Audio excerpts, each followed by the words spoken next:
नाजरीन अस्सलाम वालेकुम, मैं हूं खालिद शहबाज। आप देख रहे हैं गवाह न्यूज़। नाजरीन, आज बहुत सारी अहम खबरें हैं। उत्तर प्रदेश में हाथरस में दलित लड़की के साथ ज्यादती और इस पर आखिरी हद तक टॉर्चर करने के नतीजे में इसकी अलमनाक मौत, पुलिस की शर्मनाक रवैया और रोल, हाथरस का दौरा करने से राहुल और प्रियंका गांधी को रोकने के लिए राहुल गांधी की गिरफ्तारी वगैरह वगैरह। मगर हिंदुस्तानी मुसलमानों, सेक्युलर आवाम और तारिकीन वतन के हवास पर बाबरी मस्जिद के मुलज़िमीन को बरी कर दिए जाने के फैसले के असरात तारी हैं। एक अजीब सा रंजो गम है, अपने हक से महरूमी, अपने ही मुल्क में अजनबी बनकर रह जाने का एहसास पैदा हुआ है। अगरचे कि इस फैसले को आला अदालतों में मुस्लिम पर्सनल लॉ बोर्ड की जानिब से चैलेंज किया जाएगा, ताहम इसका फैसला आने तक जाने कितने बरस लग जाएंगे और जो मुलज़िमीन अपनी ज़िंदगी के आखिरी मरहले में हैं, इनमें से कितने गुजर जाएंगे कहा नहीं जा सकता। और सीबीआई के फैसले के खिलाफ आला अदालत फैसला करेगी, ये नहीं कहा जा सकता। संघ परिवार ने 100 बरस से ज़ायद अरसे से जो मेहनत की, जिस तरह हर शोबे हयात से ताल्लुक़ रखने वालों की जहन साजी की, इसके असरात आज दिखाई दे रहे हैं। आम तासुर यह है कि मुस्लिम पर्सनल लॉ बोर्ड को मुसलमानों के तमाम तबक़ात को मुत्तहिद करने के लिए कोशिश करनी चाहिए। हर मसलक से ताल्लुक़ रखने वाले बाअसर हस्ती को मुस्लिम पर्सनल लॉ बोर्ड में शामिल करने से मसला हल नहीं होता, बल्कि जिस मसलक से ताल्लुक़ रखने वाली शख्सियत हो, इसका अपनी बिरादरी पर मुकम्मल असर हो, जो अपनी बिरादरी के बाज़ आस्तीन के सांपों को कुचलने की सलाहियत रखते हों। वरना मुस्तक़बिल में भी दूसरी मसाजिद के लिए जो मुक़दमात शुरू होंगे, इन्हें भी यही अनासर मुसलमानों के इज्तिमाई मखौफ को कमज़ोर कर सकते हैं, जैसा कि बाबरी मस्जिद के मुक़दमे में किया गया।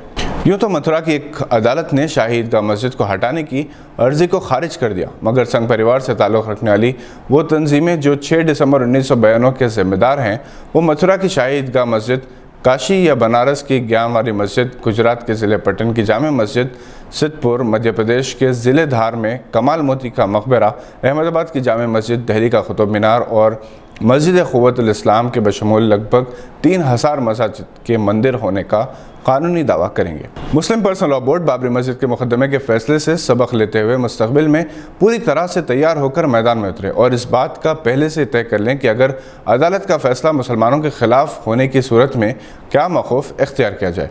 क्योंकि हम बाबरी मस्जिद के मुकदमे में बार बार ये कहते रहे कि अदालत का जो फैसला है वो मुसलमानों को मंजूर है, और इसी की मिसाल देकर मुसलमानों के एहतजाज का कट्टर हिंदू तंजीमें मजाक उड़ाती हैं।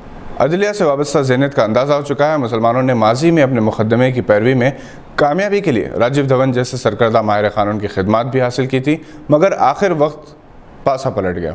इसलिए ये बात जहन नशीन कर लेनी चाहिए कि अपने मुकदमात की पैरवी उन माहिरीन क़ानून से करवाई जाए जिनके नाम भले ही बड़े ना हों, मगर जिनमें अपनी कौम के वक़ार और अपनी इबादत गाहों के तहफ़्फ़ुज़ के लिए गैर मामूली जज्बा हो।